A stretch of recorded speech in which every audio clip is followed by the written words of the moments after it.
Nagawa po ako ng ensaladang ampalaya.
Nagawa po ako ng ensaladang ampalaya.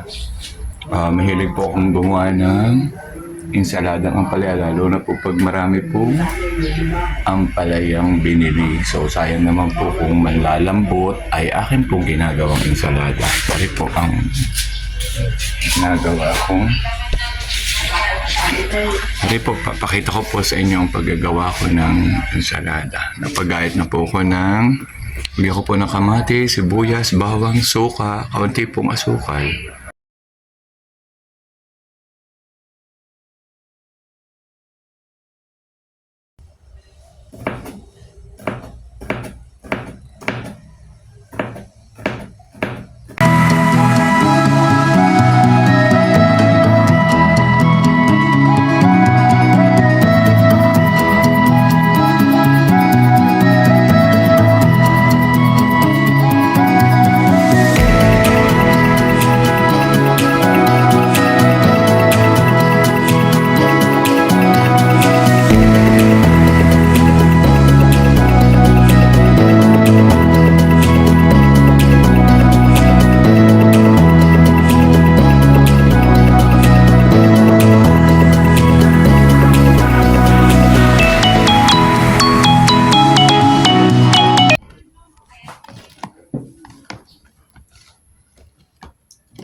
Ganito po akong magawa ng ensaladang ampalaya. Ayan. Nagawa po muna ako ng parang sabaw. Suka, bawang, sibuyas. Nilagyan ko rin po ng kamatis na nakuha ko po sa garden. Natumba pong kamatis. Kahit po ilaw ay pwede rin po. Basta po magagawang ensalada, basta po makakain. Ano po. Yan. Kinsya na po at maibo po ay ako po ay nagbibideo. Ako na rin po. Yan. Halo-halo. Yan po. Yan po ang ensalada pong ampalaya. Ako po ang hilig po ako sa ganito. Haba po itong natagal ay lupong nasarap.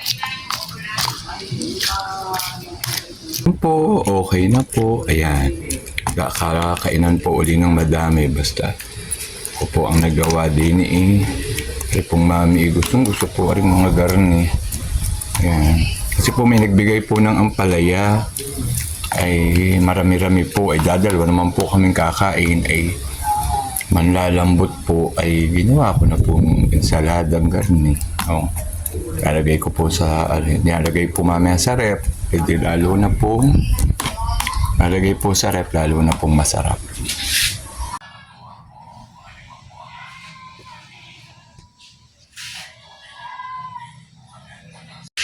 Nagpiprito po ako ng ulam na para pong dila. Hindi ko po alam ano po tawag sa ganung pang-ulam.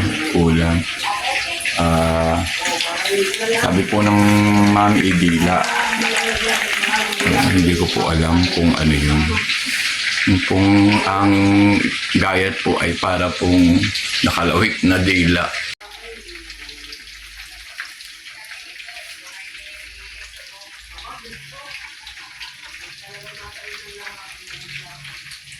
Diyos ko po, Rodi, ay akin pa po atang muntik na ko na pong nasunog.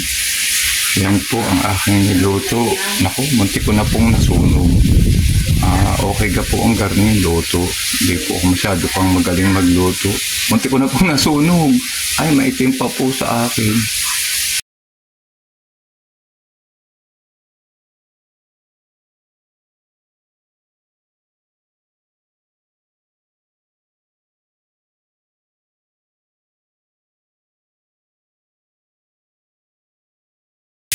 Magluluto naman po ako ng ampalaya naman pong may itlog. Enjoy lang po sa pagluluto. Yan po ang aking niluluto. Apalya po, lalagyan ko po ng itlog. Ayan, enjoy po. Luto. Yan po, ready na po ang itlog na ilalagay ko. Dalwalaan po. Yan, ito po ang aking niluto na ampalaya pong may itlog.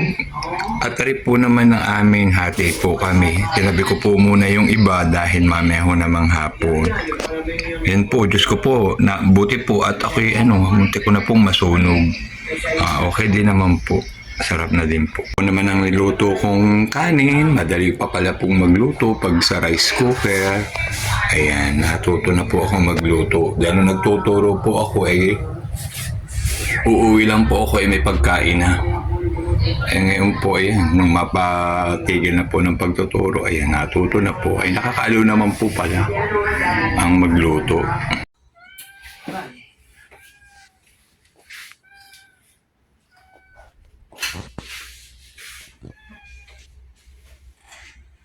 Ito po ang aking tanghalian. Simple pong tanghalian. Okay na po ako sa ganitong kain. Okay lang po, simple. Ampalaya, tsaka yung para pundi lang nasunog ko na ito. At yan po, tubig. Nakakaliw na po yan.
Nagpasama naman ang nanay ko na pumunta doon sa aming basketball court, parang covered court.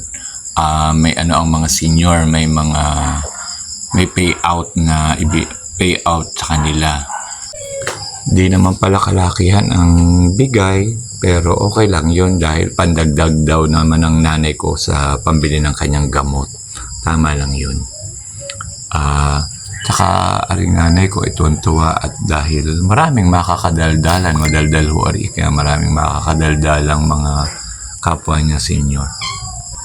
Ako naman po'y aliw na aliw din dahil talaga naman po mahangin. Ay tingnan po naman yung bukot, iwinawas-iwas talaga naman po sa kabilisan ng hangin, malamig po. Kaya nag-enjoy din naman po ako sa pagsama at nakinig din po sa medyo mga nagsalita po doon sa payout ng mga senior. Kaya okay din po, masaya din pong sumama sa nanay ko sa ganong mga pupuntahan.